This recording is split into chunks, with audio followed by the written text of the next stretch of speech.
কি হলো বন্ধুরা, ভিডিওটি স্কিপ করে চলে যাবেন না। কি আমি দেখতে সুন্দর নাই বলে, কোয়ালিটিপূর্ণ হ্যান্ডসাম নাই বলে প্লিজ এই ভাইটাকে একটু সাপোর্ট করবে। কারণ আমি বিভিন্ন প্রান্তে অসহায় দুস্থ মুমূর্ষ মানুষের পাশে দাঁড়ানোর জন্য চেষ্টা করি।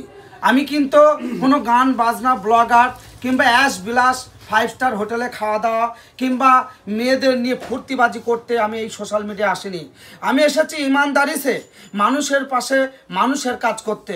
এবং আপনাদের কাছে আমি দোয়া চাইবো, আপনারা এত বেশি বেশি দোয়া করবেন আমি যাতে মানুষের ভালো কাজ করে এই পৃথিবী থেকে বিদায় নিই। তবে একটা কথা মনে রাখবেন, অনেক বড় বড় ইউটিউবার এবং অনেক বড় বড় ভাইরাল ম্যান রয়েছে, আমি দেখছি তারা কিন্তু এত এত পয়সা কামায়, কিন্তু অসহায় দুস্থ মুমূর্ষ তার বাড়ির আশপাশে বিভিন্ন প্রান্তে মানুষ কষ্ট পাচ্ছে, ওষুধ কিনতে পারছে না, ডাক্তার দেখাতে পারছে না, এবং তার বাড়িতে তার ছেলে মেয়ে কিংবা ফ্যামিলি একটু ভালো মন্দ কিনে খেতে পারছে না। একটু দেখুন না তাদের দিকে নজর দিয়ে। ভাই তোমরা ইনকাম করছো, তার থেকে একটা 50% না পারো সেখান থেকে একটা 20% একটু খরচা করে তাদের একটু মুখের হাসি ফোটানোর জন্য চেষ্টা করুন। দেখবেন আপনার মনে অনেক তৃপ্তি এবং অনেক আনন্দ পাবে। এটাই আমি মনে করি। আজকে আমি এসেছি পলাশীপাড়া থানা অন্তর্গত এই বাইনিয়া আমার যে ভাইজানের দোকানটির নাম হচ্ছে Ayan Abid stationery and ladies special দোকানে।